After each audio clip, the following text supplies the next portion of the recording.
उसका अलग अलग परसेंट बनाया हुआ है। एक को 100% पानी दे रहे हैं, एक को हम 75 दे रहे हैं और एक को 50% दे रहे हैं। इन मैटर्स पे हम उसमें पानी सर्कुलेट कर रहे हैं और देख रहे हैं कि क्रॉप का ग्रोथ कैसा। आप अलग अलग प्लॉट देखेंगे, सबको अलग अलग आपको एक ही डेट पे सोएंगे, सब में आपको अलग अलग चेंजेस दिख रहा है। तो कितना पानी मिनिमम दे के हम उसको सर्वाइव कर सकते हैं, ये उसका प्रोडक्शन कर रहे हैं। और ईल्ड की मॉडलिंग करेंगे कि हम अगर ये इन्वायरमेंट है, इतना पानी दिया और इतना इसका तापमान आर्द्रता रहे, सब रिकॉर्ड करते हैं। उसके हिसाब से ईल्ड में कितना वेरिएशन आता है इसकी मॉडलिंग कर रहे हैं। ग्राफ से आता है, स्टडीज हम उस पर कर रहे हैं। वैरायटी सेम है सर, अलग अलग वैरायटी 2 वैरायटियाँ हैं, बट उनका अलग अलग वाटर परसेंट अलग अलग। इरिगेशन परसेंट के कारण आपको पूरे क्रॉप में वेरिएशन दिख रहा है, हर प्लॉट में आपका वेरिएशन वाटर के हिसाब से। किसका समझ में आ रहा है सर? वो कोडिंग है आपको। बहुत महत्वपूर्ण पार्ट है एग्रीकल्चर के, और एग्रीकल्चर तकनीक और दवाइयाँ और जो अन्य चीज़ें हैं उसको किसानों तक पहुँचाने में एक ब्रिज का काम करते हैं, एक सेतु के रूप में काम करते हैं। और सेतु अगर मजबूत होगा तो ही उसके ऊपर से पार करके आदमी आगे बढ़ सकता है। तो आप लोगों से मेरा एक विशेष रिक्वेस्ट है कि इस चीज़ को भी थोड़ा दिमाग में रखिएगा कि हम जो काम कर रहे हैं उसमें हमें पैसा तो कमाना है, लेकिन थोड़ा सा उसमें ईमानदारी के साथ हमारे किसान का भी भला हो, हमारी पर्यावरण का भी भला हो और आम आदमी को भी भला हो। बाकी हम तो इतना कमा ही लेते हैं उसमें कि बाकायदा फ़ायदा होता है, और कहीं कोई भी आदमी नहीं है जो बिना फ़ायदे के काम करता है। तो फ़ायदा ज़रूर लें, लेकिन उसका नुकसान इनडायरेक्टली वो कहीं से भी पकड़ो, कान कहीं से भी पकड़ो, आपको समस्या आएगी। क्यों? इसका एक बहुत अच्छा उदाहरण बता रहा हूँ। जबलपुर में एक किसान के यहाँ मैं गया था, तो वो जैविक खेती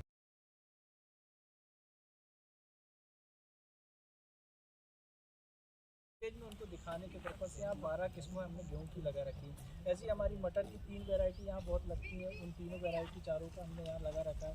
इसके बाद इधर ज्वार है, जो आपने अभी सुना होगा कि अपना जो मोटे अनाज लास्ट ईयर 2023 इंटरनेशनल गेहूँ की जैसे खड़ी है, और खड़ी होने के कारण आप इसको मशीन से मतलब हार्वेस्टिंग भी आप कंबाइन से कर सकते हैं। तो मतलब यांत्रिक विधि से कैसे इसकी कटाई कर सकते हैं, उसके लिए सबसे बेस्ट वैरायटी है, टेम्परेचर टॉलरेंट है, तो वो अभी आपको हम आगे दिखाएंगे। इसके अलावा हमारे विभिन्न प्रकार की गेहूँ की जो वैरायटी, आइए थोड़ा सा और आगे दिखाएँ। जस्ट 2 महीने पहले यहाँ पे आया हूँ, जवाहरलाल नेहरू कृषि विश्वविद्यालय में था, इसके पहले बायोफर्टिलाइजर प्रोडक्शन सेंटर उसका नाम देख रहे थे। और मैं कृषि विज्ञान केंद्र की ओर से आप सभी का बहुत बहुत स्वागत करता हूँ। साथ ही हमारे साथ में हैं डॉक्टर इंजीनियर हमारे कुमार सोनी जी, जो यहाँ पे जितना भी इंजीनियरिंग से संबंधित ड्रिप इरिगेशन, स्प्रिंकलर या वाटर संबंधित या जो भी इंजीनियरिंग से इक्विपमेंट होते हैं हमारे खेती किसानी के, ट्रैक्टर से संबंधित जो है उन सब चीज़ के जानकार हैं।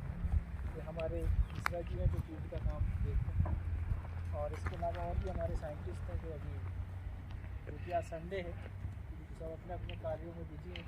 तो सबसे पहले तो आप लोगों को हमारे हिंदुओं का सबसे बेहतरीन जो कहते हैं ना पिकनिक के लिए जाना जाता है, ताकि स्नान करने के लिए, मकर संक्रांति का दिन है और आज के दिन भी आपको छोड़ा नहीं, आपके कुलारे दिन।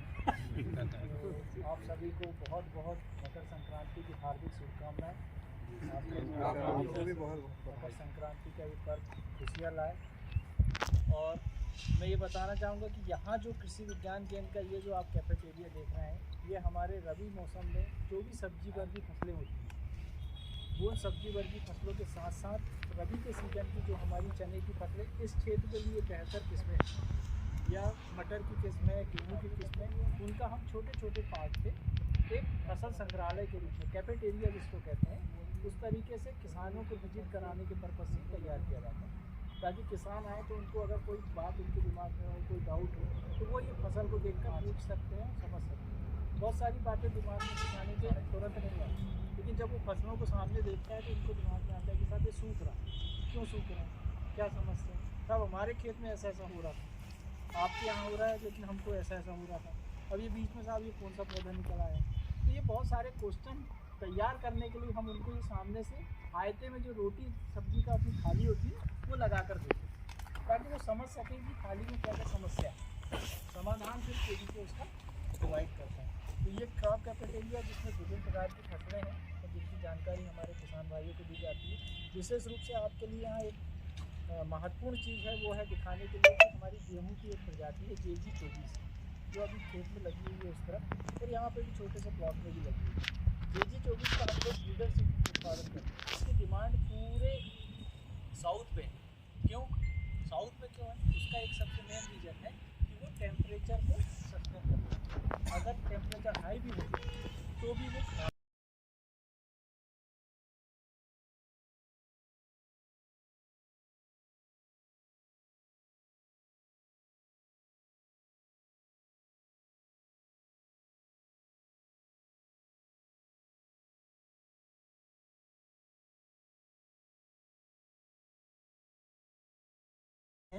वर्मी कंपोस्ट या केचुआ खाद, जिसमें एक खासियत होती है, अभी आप देख रहे होंगे ये बन चुकी है। इसमें एक खासियत है, इसमें ना आपको चींटी दिखेगी, ना मक्खी दिखेगी, ना किसी प्रकार के कोई कीड़े इसके ऊपर उड़ते हुए दिखेंगे। क्यों? ये बिल्कुल शुद्ध है। ये सबसे बड़ी खासियत है वर्मी कंपोस्ट की। अब इसका उपयोग करने को हम कहते हैं, किसानों को बताते हैं, लेकिन क्या हो रहा है कि वही है ना 2 मिनट की मैगी ऐसी खेती में हो गया है। आज कुछ हुआ तो साफ 2 घंटे में रोग खत्म होनी चाहिए। 4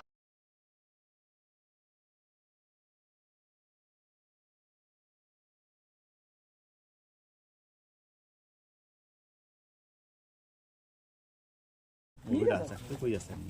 क्योंकि वो तो उसका सप्लीमेंट है, यही एल्गी है, एक तरह का पौधा है।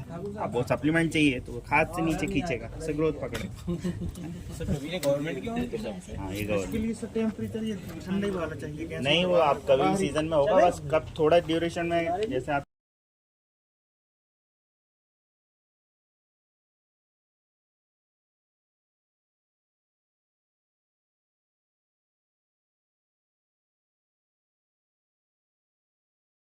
नेचुरली उसको कंट्रोल करना नहीं तो फिर हम इंसेक्टिसाइड या अच्छा जो भी आपकी रेगुलर दवाई है उसको डालने 2 प्रकार का, एक लाइट और एक फेरोमोन लाइट ट्रैप अब बंद हो गया। यही आ गया उसका। एक्चुअली ये लाइट ट्रैप या जो ये हमारे जबलपुर के ही डॉक्टर एक वैसम पायन थे, उन्होंने इसको इजाद किया। वो तो एक्सपायर हो गया, अब उनका बेटा है संजय वैसम पायन, उन्होंने इसको थोड़ा अपडेट करवा के उसको कर दिया। और ये अब एक कंपनी ने इसका पूरा कर लिया है। इस स्टेज में डालते हैं, 2,500 रुपये में अवेलेबल हो जाता है। ऐसा नहीं कि इतना बड़ा फेरोमोन ट्रैप भी होता है, फिर डाल रहे हो तो है ना, जिसमें हार्मोन्स लगा होता है। वो सिर्फ हार्मोन बदलते हैं, वो बहुत सस्ता भी रहता है।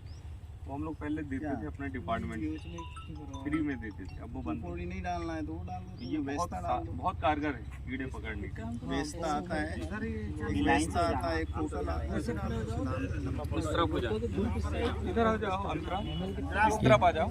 वो 1 एकड़ के लिए एक पैक आता है उसका।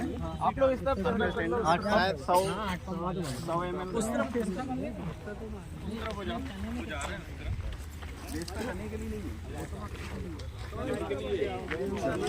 आओ जाओ, जाइए नीचे में आइए, ज़्यादा पैर मत रखिए। इधर लो सामने। इसमें जो खरपतवार आते हैं उसको रोकने के लिए उसमें जो हमारा ये बंद करके फिर फोटो निकाल लेना। कचरा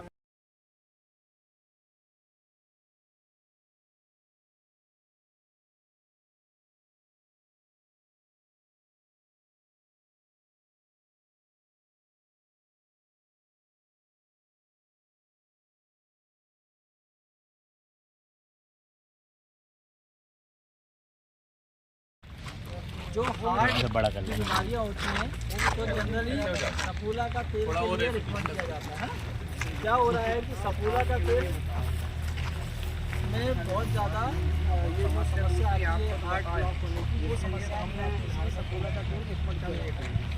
मध्य प्रदेश में हमारा जो सिवनी जिला है, यहाँ पे पहले बहुत ज़्यादा कुसुम लगती थी, आज से 30-40 साल पहले, और किसान लगाते भी थे। क्यों? क्योंकि क्रॉप डाइवर्सिफिकेशन होता था।